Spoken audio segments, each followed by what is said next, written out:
Hi guys, welcome back to my channel. In this video, I'm going to show you how to turn this into that. So as always, let's get started. What you're going to need is some bell peppers and onions. I have some chaute squash here. I have carrots, a habanero pepper, which is always optional. I have a cabbage, some fresh spinach, a cup of tomato that I dissolved in water, tomato paste, sorry, some eggplants. Those are the Chinese kind. I prefer those over the regular ones. And of course, I've showed you guys how to prep the beef stew meat before. I have some crab legs and of course a pot to put it in. Once you prep everything, go ahead and add your water. Turn your stove into medium heat and let it cook. I will put a link in the description box on how to prep your meat because I've shown you that in my channel before. Now this is what the meat should look like, and of course add water as needed. So that's what I'm doing right here. And while I'm waiting for the meat to cook, I'm going to go ahead and start prepping my vegetables.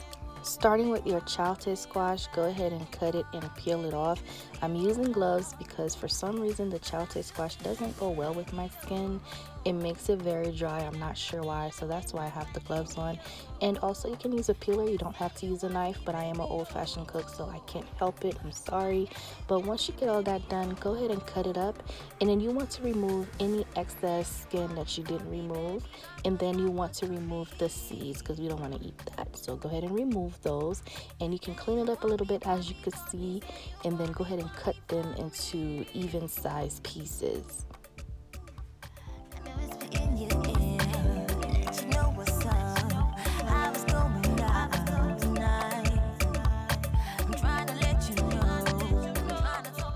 Okay, after that, go ahead and just give it a quick rinse just to make sure everything's nice and clean. Rinse out your spinach very well, and then we're gonna cut up our cabbage. I use about half of the cabbage. You can use as little or as much as you like. It depends on your family size. I have a family of 5, so I used half of the cabbage, and I'm just gonna use my hands to shred them up a bit.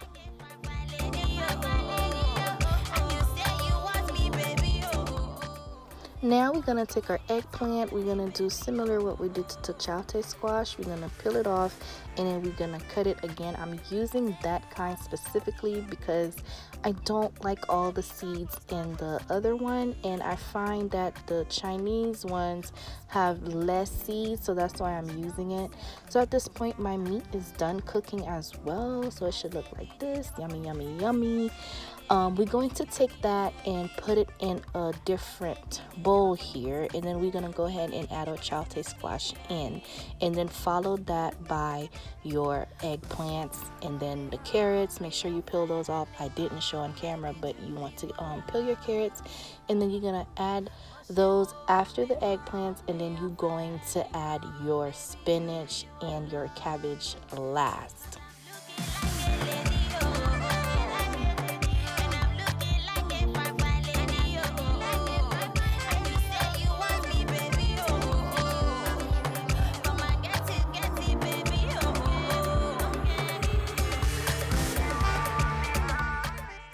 I know you're thinking like, okay, it's too much, it won't fit.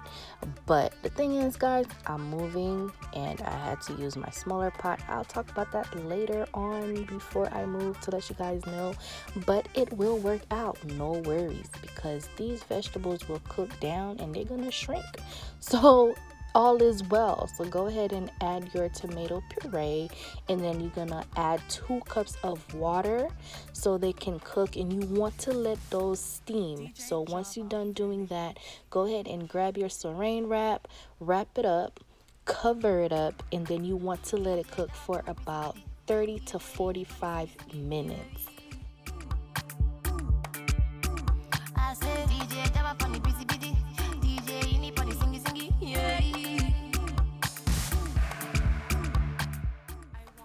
So once you get it all pressed down and it has been cooked for 45 minutes, you see everything worked out.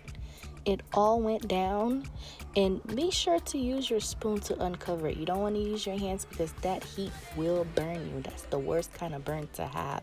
So once you're done doing that, we're going to stir it up a bit, and then I'm going to remove those carrots out because when it comes to the mashing process, you don't want to mash those carrots. So remove the carrots and set them aside and let them cool down. While they cool down, we're going to mash it up, and we're almost done. It's not that hard. It just takes a while to cook, but the steps is actually not that bad to follow. Alright guys, so for the mashing process, you can either use a mashed potato masher or a Haitian masher, which I prefer. I'm just showing you guys how to use the potato masher, like so. Or you can grab your mush pilon, which is the masher for Haitians, and go ahead and mash that up, and that's pretty much it, guys. So as you mash it up, just stir it just to make sure that everything is nice and smooth, and then mash it if you need to do it more, and then that's it. Put it back on the stove, turn it on at low heat, and go ahead and cut your carrots into bite-sized pieces like I'm doing here. And then after that, you want to go ahead and add spices. You may need some salt, some pepper. I added a little bit of Creole seasoning and some salt and black pepper. That's all I felt like mine needed. So just be sure to taste it, and then once it's where it's at, go ahead and add the meat in and stir it all in, get it all in there. A little sidebar here, guys, I do plan on making a vegan version of this in my future videos, so look out for that. So at this point, go ahead and grab some extra virgin olive oil and drizzle some on there, and then we're going to grab the onion and bell pepper that I had at the very beginning of this video. It's optional. I find that it ties all my flavors together, so that's why I go ahead and add that in. And of course, if you want to have a little hint of heat, you can add the habanero pepper in, cover it up, and let it stew for another 10 minutes, and then everything will be done. That's about it, guys. It's one of my favorite dishes. I never say that on any of my videos, but this dish is one of my favorites, and I really hope you guys enjoyed it. If you did, give me a thumbs up. If you're new to my channel, welcome. Don't forget to hit that subscribing button. And for my returning subscribers, I really appreciate you guys for coming back. And I'm pairing this with some white rice, guys. This is like yum yum, the best. As always, thanks for watching. Bye.